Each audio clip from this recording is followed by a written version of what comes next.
আসসালামু আলাইকুম। যে সকল বাজাজ 125 সিপিএস বাইকের কারেন্ট প্রবলেম হয়, এটাতে শুধু স্টার্ট না হওয়া তা না, যদি আপনাদের বাইকের কারেন্টের প্রবলেম হয় সেক্ষেত্রে ইঞ্জিন থেকে একটা ব্যাড সাউন্ড আসে।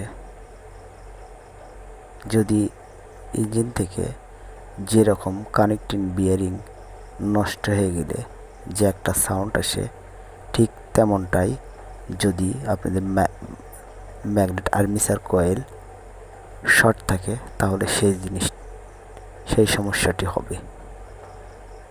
আমি এটাতে যেই কারণে আর্মেচার কয়েল পরিবর্তন করলাম, এটাতে